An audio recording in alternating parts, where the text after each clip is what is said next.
Magandang araw pong muli sa inyong lahat. Ngayon po ay second day namin dito po sa Filac. Originally po ay dapat kami ay pupunta ng Slovenia. Ngunit sa kadahilan ng nagkaroon po ng warning ang aking sasakyan ay napagdesisyonan po namin na dito na lamang po sa Filac muna mamasyal. At ngayon po kami ay on the way po sa isang terme dito po sa Filac, sapagkat gustong gusto rin po ng mga bata ang maligo muna. Bali ito pong terme na aming pupuntahan ay medyo mataas na lugar, kaya po may mga yelo pa dito sa tabi ng kalsada at sa bundok. At sa isang sandali nga po ay heto at nakarating na kami. At maghahanap muna po kami ng aming parking. Medyo challenge po ang paghahanap ng parking sapagkat kami ay medyo late na nang dumating. Kaya naman halos puno na po ang parkingan.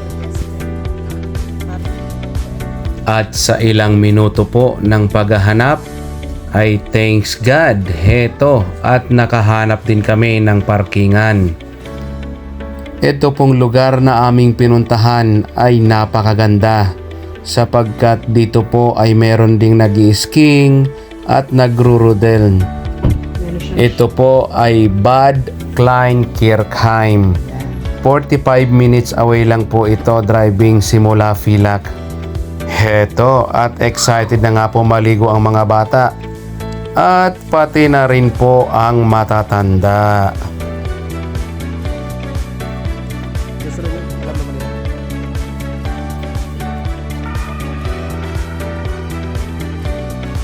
Heto at nandito na po kami sa entrance. Papasok na po kami. At para na rin po makabili ng ticket. Ayan, at nakabili na po kami ng ticket dyan. Papasok na po kami upang maghanap ng locker.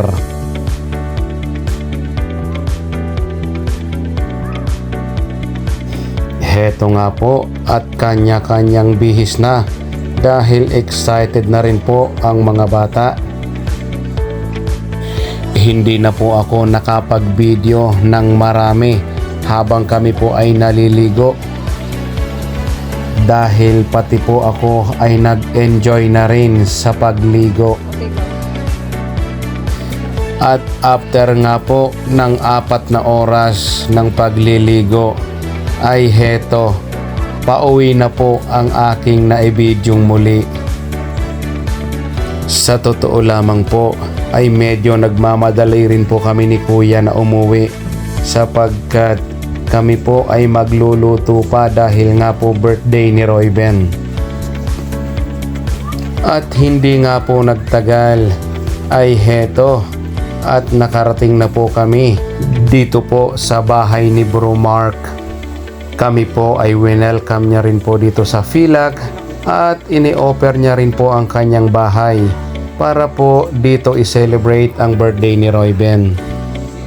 Ayan po ang shrimp at tahong, isa lamang po yan sa butter. Ayan po ang chicken nuggets. At ito po ang kaldorobo na tinatawag. Kombinasyon po yan ng kaldereta at adobo. At meron din po dyang pansit. At hindi nga po nagtagal at heto, nagkanya-kanyang sandok na po kami dahil nagutom po sa pag-swimming. Muli ako po ay nagpapasalamat sa family po ni Brother Mark and sa family po ni Brother Ralph sa pag-welcome po sa amin dito sa Filac. At maraming salamat din po sa inyo and God bless po sa ating lahat.